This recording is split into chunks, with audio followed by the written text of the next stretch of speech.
নমস্কার বন্ধুরা, আমি নীলিমা কুকিং শো থেকে আজকে আমি শুরু করতে চলেছি পাট পাতার বড়া। আমি দেখুন আমি বাজার থেকে পাট শাক নিয়ে এসেছি, এটা দিয়ে আমি বড়া বানাবো। কি করে বানাচ্ছি আপনারা দেখতে থাকুন।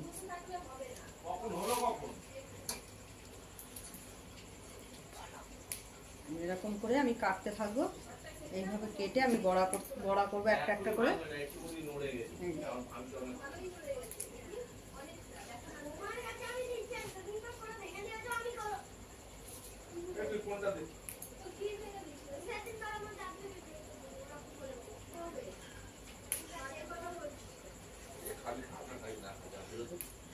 কাটতে হবে, আপনারা দেখে নিন আমি কিভাবে কেটেছি। ছোট ছোট করে শুধু ডগাগুলো কেটে কেটে নিয়েছি।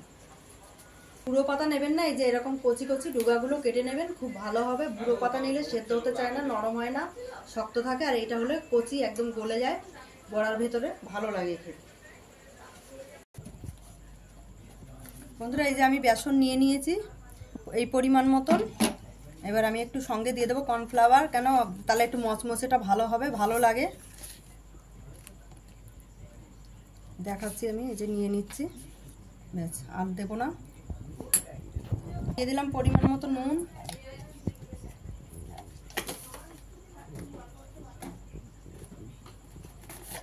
দিয়ে দেবো আমি পরিমাণ মতন একটু হলুদের গুঁড়ো অল্প করে,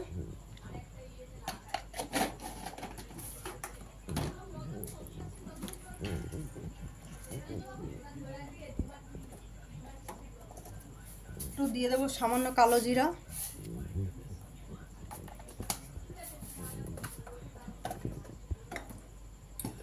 অল্প করে একটু গোটা জিরা দিয়ে দেবো, ভালো লাগে খেতে।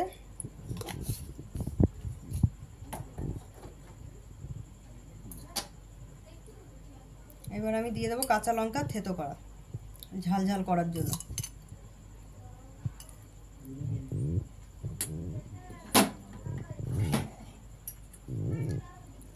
এবার আমি জল দিয়ে এটাকে ফেটাবো।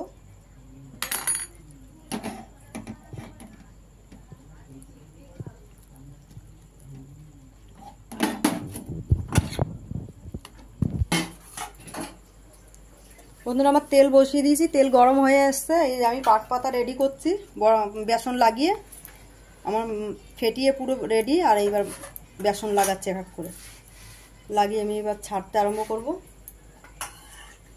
আমি দুটো করে পাট পাতা দেখুন দুটো করে ডোগা নিয়েছি, নাহলে একটা হলে বড্ড পাতলা হয়ে যায়, তো এই জন্য দুটো করে নিয়ে এই যে মাখাচ্ছি। তাহলে একটু মোটা হয়, দেখতেও ভালো লাগে, খেতেও ভালো লাগে। আর অতিরিক্ত বেসন দিলে আবার আঠা আঠা মুখের ভেতরে একদম ইয়ে লাগে, মোটা হয়ে বেসনটা লাগে। হালকা করে বেসন লাগাতে হবে। আমি ছেড়ে দিচ্ছি এক করে।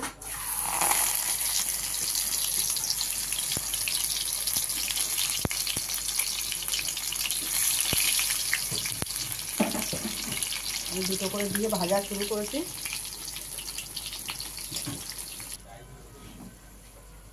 হয়ে গেছে বন্ধুরা, আমি এই যে তুলে দিচ্ছি দুটো। এবার ফের আমি বসিয়ে দেবো আবার।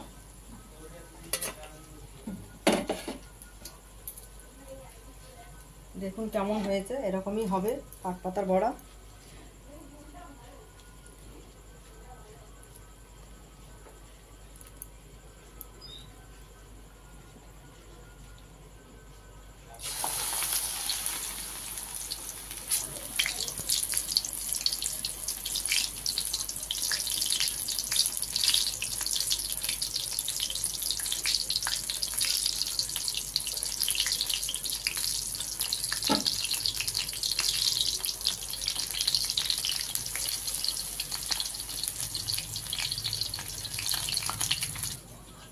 দেখুন বন্ধুরা, এই যে আমার ভাজা হয়ে গেছে, খুব সুন্দর বড়াগুলো হয়েছে। এরকম হবে।